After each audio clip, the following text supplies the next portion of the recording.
काय आहे? थोडी तुम्हाला पार्श्वभूमी सांगतो. मागील 8 दिवसापूर्वी ऑलरेडी हेच आरोपी होते. मुंबई नाका पोलीस स्टेशन इथे एक फिर्याद दाखल करण्यात आलेली होती. फिर्याद अशी होती का मुंबई नाका इथे TCS ग्रुप कंपनी आहे, तिथे आरोपी आणि फिर्यादी हे एकाच ठिकाणी कामाला होते. फिर्यादीचं असं म्हणणं आहे का 1-1.5 वर्षापूर्वी त्यांनी वाईट नजरेने बघितलं मला आणि मोडेस्टी ऑफ ए वुमेन जे म्हणतात असं लज्जा उत्पन्न होईल असं नजरेने बघितलं, इशारा केले असं, त्यानुसार फिर्याद दाखल झाली होती 8 दिवसापूर्वी. त्या फिर्यादमध्ये अटक करून आरोपींना मेहरबान कोर्टात हजर केलं होतं. त्यामध्ये त्यांना जवळपास 6 दिवस PC भेटली होती. तर PC भेटल्यानंतर आता पुन्हा त्यांना दुसऱ्या गुन्ह्यात ट्रान्सफर करण्यात आलेले. माझे माहितीप्रमाणे आता आरोपीविरुद्ध जवळपास 7 ते 8 गुन्हा दाखल आहे. त्यापैकी एक गुन्हा आज होता. आता मेहरबान कोर्टात पोलिसांनी 7 दिवसाची PC मागितली आहे. अजून ऑर्डर झालेली नाही आहे. बहुतेक 1-2 दिवसाची PC भेटणार आहे. फक्त जे 8 फिर्याद आहे, प्रत्येक फिर्यादमध्ये नियर अबाउट सेमच फिर्याद आहे. वाईट नजरेने बघितलं, तुम्ही साडी नेसून आली तर सांगितलं आज लई भारी दिसते तू.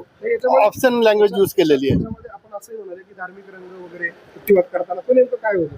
नाही, आता पोलिसने जी रिझन ऑफ PC मागितली त्यापैकी एक रिझन असं होतं का धार्मिक तेढ निर्माण होईल अशी शक्यता आहे.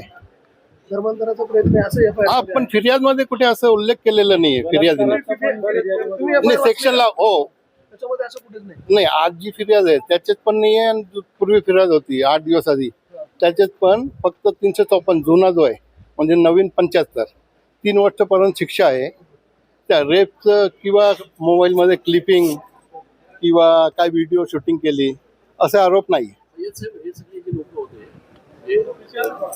ते सर्व TCS मध्ये होते. त्यांची वेगवेगळी पोस्ट होती, सॉफ्टवेअर इंजिनियर बनवून आहे असं सर्व असतात. आणि ते ओपन कॅबिन असतं म्हणजे हॉल असतं, एकमेकांच्या समोर असतं, तर ते फ्रेंडली होऊन जातात. त्या हिशोबाने त्यांचं बोलण्याची पद्धत पण थोडी फ्रेंडली होऊन जाते. मला वाटतं असं त्यांना गैरसमज झालेला आहे का फिर्यादींनी आरोपींनी वाईट नजरेने बघितलं. पहिल्या गुन्ह्याच्या बाबत म्हणताय फक्त. हो, नाही, same near about all offence are similar. तुम्ही सगळे FIR वाचला का? एक मिनिट नाही, अजून आलेच नाही कोर्टात तुम्ही FIR. कसं दावा करताय आता ॲज पर आवर नॉलेज आम्हाला पण थोडी माहिती काढावी लागते ना आमच्या विरुद्ध काय चालू आहे काय नाही.